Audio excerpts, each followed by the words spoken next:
Hi, good evening, and welcome to my daily live session on some tool and topic or method picked up from my toolkit for execution excellence. My name is Dinakar. I am the founder of Samuthana and the inventor of DoHow for changing mindset and culture in organizations and individuals. That's something which is what I mainly do nowadays, and would be more than happy to share about that. You are most welcome to visit my website, which is dinakarmurthy.com, and you can get more details on that. With that brief introduction, let me now directly jump into yesterday's tool, which I had explained, and a quick recap of that. Yesterday, I spoke about correlation, and when I discussed about correlation, it was about the way one could use the correlation for the benefit of the understanding of a problem, and also for ensuring that some amount of control can be done. Correlation is the backbone of any kind of a control that can be done in any organization. So that's something which I had explained yesterday, and that was after that I had spoken about a brief preview of what I'm going to be talking today, which is all about the feeder buffer. Now, feeder buffer is something which is quite interesting concept in project management, especially, or could also be used in other areas. In the case of materials requirement planning, I'm not sure whether you've heard of that. MRP is what it is called as. Materials requirement planning is a concept which is used extensively in manufacturing industries for the sake of material planning. Based on the demand, the materials get planned in multiple levels of the structure, of the product structure, so that the large raw material also is planned so that the final product can be delivered on time. And this is a very standard feature in any ERP today. MRP is what it is called as. And if incidentally, MRP was the first, what should I say, digitization which led to ERP. First, it was MRP, and after that, it became MRP2, and then came the ERP. In materials requirement planning, the feeder buffer is called as the lag time. I don't know whether you heard of that. When you plan a particular assembly, then let us say the assembly is starting on the 20th of March, then the due date for all the components could be on the 18th of March, in which case there is a difference of two days. And these 2 days is called as lag time, which can be programmed in the planning parameters of any ERP system, including SAP or any Oracle ERP. You call it as lag time, and that is part of the planning parameters in the what is it called as planning module, right? Or the PPC module or something like that. I don't get the name of that straight away. I'm having a short blank. I think it was the SM module or MM module. I think it was the MM module. In the MM module or PP module, production and planning module, you give the planning parameters, and that is part of the master data.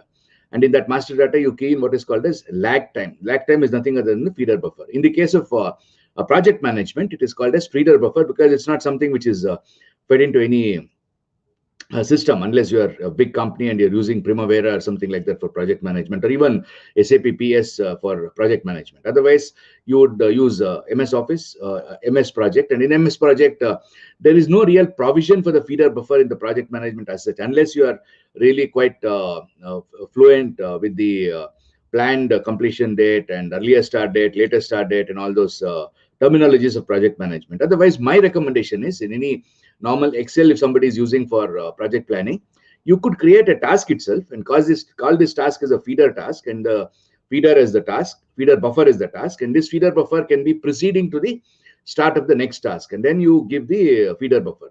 So where do you put the feeder buffer? That's again a very interesting question, right? You cannot have feeder buffer for each of the tasks in a project management. Then it won't really make any sense at all, because you are getting every task ready a little earlier than it is necessary, so that you are planning intentionally some kind of a waiting time in the project, which is absolute waste. So feeder buffers are only used in the critical chain. I think you know what a critical chain is. That is the chain that is going to ensure the project lead time, which is controlling the project lead time. And in the critical chain, let us say there is an activity A, which is a core activity, and for the activity B to start, apart from activity A or a task A, you also need to complete task C. So either to task A or task C, provide a feeder buffer. That means you are ensuring that the other tasks which are required to start the next succeeding task is not really getting hindered because of something which you didn't focus on. So when you put a feeder buffer in place, then you know that the item is ready one day in advance, so that there is no need for you to really focus on that particular task. That's the whole idea of the feeder buffer. Where can this be applicated? In all projects, any project which you do. And a simple project is marriage. Let us say there is a core critical path in the marriage planning and marriage execution project, and in that you can have multiple activities of maybe getting the flowers ready, maybe getting the invitations printed, or getting the puja materials for the marriage to be performed, or buying some cloths. Various things could be there. For only those things which are the critical path. Critical path is normally the longest path in a project. And apart from that, any other task which you have got, try to plan a project feeder buffer. And this feeder buffer is extremely important because, like I said, you need not focus on everything. The other day I spoke about line balancing. If you've got a manufacturing line with multiple machines, it's absolutely impossible for you to focus on all the machines to get the production. It won't work. Therefore, if they're individual machines, it's preferable to have different capacities, so that you only can focus on the constraint to increase the capacity, to make sure that the production comes out on that day. Otherwise, it will be humanly impossible. Therefore, similar concept even in the case of projects. If you have a feeder buffer, then you can only focus on the critical path, and then the assumption is that all the tasks get completed on time. And if it is not getting completed on time too, you have some amount of leverage when it comes to a particular task, because you started it a little earlier, since you understood that that task cannot become the critical path at all, because then you can't control it. You can't really manage it. It becomes, imagine having 10 critical paths in a project. You'll go crazy. And that situation arises mainly because from the beginning, the concept of feeder buffer is not understood at all. It's not at all planned. And again, this is something which need not be kept a secret. Many a times it is done only with the project manager. He only knows what the buffers are. He won't tell anybody. My suggestion is tell everybody, play transparently, because any project is something which you are doing for the first time, and therefore there are a lot of surprises involved. So because of the surprises being there, so it's not easy to make sure that the dates which you have planned are so reliable, so perfect. Therefore, it is mandatory for any project to have buffers, and make it public, make it visible, so that people are not really thinking that somebody has had something up his sleeve. He'll find a solution at the nth minute. That won't happen. So therefore, make it transparent, make the information available to everybody, and with that, you ensure that you have planned some amount of buffer before the critical path task, which is planned in the next stage. Where do we get this success? See, we've been doing such activities with customers where we help them in putting the project management systems in place. And I use a simple Excel sheet. There is no major rocket science in that. Excel sheet, you can use that. It's a very interesting thing. I don't know whether you have tried that. You could use the conditional formatting feature in the Excel sheet. You can Google it in YouTube. You can find out how to do it. And then you can define the start date and the end date of each of the activities. And based on that, normally the project start and the end dates are calculated based on the end delivery date. It's not the push planning, or it's not the planning from the day you start, but it will be planning from the day you have to deliver. From that day backwards, you plan. So that calculation can be done in Excel using a formula. It's simple number of days required for each task. And then plan out tasks which you call as buffers, feeder buffers. So that on any day, you should be able to pick up the feeder buffers and look out as to how the feeder buffers are. So for doing this activity, there is one more which is required, easily, very, very important, which is called as the expected due date. So if you look at this diagram, there is the feeder buffer, which is shown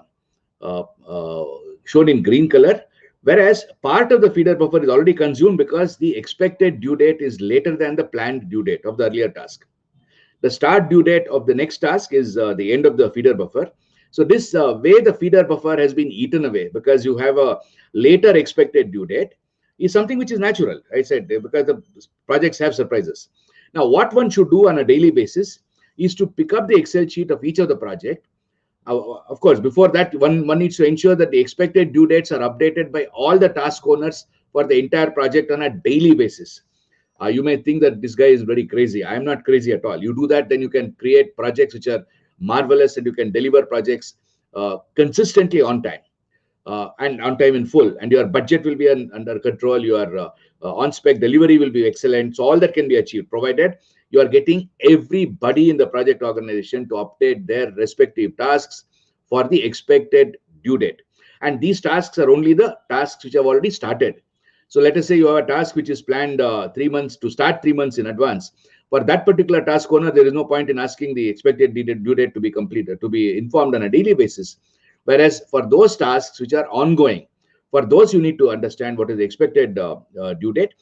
Based on the expected due date, once you enter that in the Excel file, it's simple.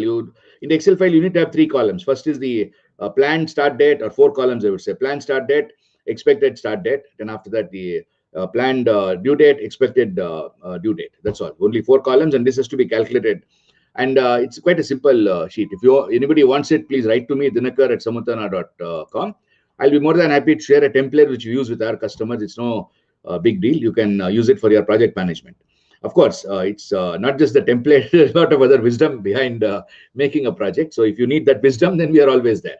But for the template, you can write to me. I'll give it to you. Not a problem at all. So this template is something which is having the expected due date and the planned due date. And based on that, if you have planned feeder buffer as one of the tasks itself, that is my recommendation. In Excel, if you're doing it, or even in MS projects, also it could be quite interesting to plan it as a task. Don't plan it as a buffer at the end of each task. So once you've done that, all you need to do in Excel is to just filter out all the buffers. It could be the feeder buffer, it could be the end buffer, wherever the buffer is, filter it out. And then within a second, you can find out where you need to focus on, because wherever the buffer is eaten the maximum, that is the critical area that we need to focus on that particular day. So it's so simple it is, isn't it? So simple. So therefore, it is what is required for this. One is you need to get everybody to update the expected due date on a daily basis.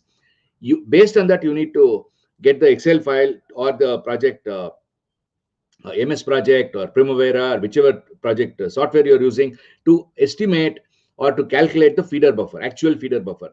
Now, this can be done manually too. You can do it on a big board and then do it graphically, but it is quite challenging. It's not easy at all. Today's world of computers, even any Tom, Dick, and Harry has a computer. So I would really recommend to use a computer for that. Excel is the easiest.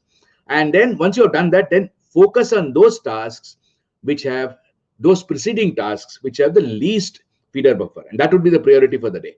So it's as simple as that. And if you can explain that to the entire organization, it becomes magical, because people are always having constraints. There are a lot of places where there is a single resource working on multiple tasks. One example would be the procurement department. Normally, the procurement department would have to buy materials for various tasks. Now, which task are they going to prioritize? Cash flow is an issue. You don't have cash always available. With no company, cash is always available. Therefore, you need to prioritize with whatever cash you have got, which one to get. And there, if this visibility is there, the procurement person can prioritize it in the right way so that the project can get completed on time. That's about today's topic. Feeder buffer, a very, very important concept in project planning, project management. I'm sure if any of you are using the feeder buffer concept, please do share. I would be more than happy to talk about that tomorrow. Otherwise, I will really invite you to come again tomorrow. Tomorrow's meeting, tomorrow's event topic, let me just show it to you very briefly. Tomorrow, I'm going to talk about standardized work. I don't know whether you've heard of this concept, standardized work. This is something which is extremely important for productivity, for ensuring consistency in operations. We'll speak about that tomorrow. And then till then, I wish all of you in India a very nice evening. For those of you outside India, have a great day ahead. And see you tomorrow at more or less the same time, 8:30 Indian Standard Time. Before I go, as usual, I would again request you to please register to the Do How workshop on 14th of February by visiting dinakarmurthy.com. Once you go there, you get a pop-up, and then you click on the link in the pop-up. You can register for that workshop. It's about sales and marketing this time.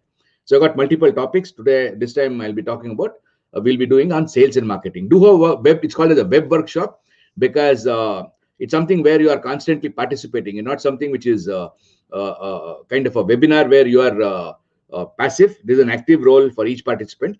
So please be prepared for that. And if you are interested in doing that, please do come over Sunday, 14th of February at 11 o'clock. Thanks a lot, and looking forward to hearing from you, and all the very best. Goodbye.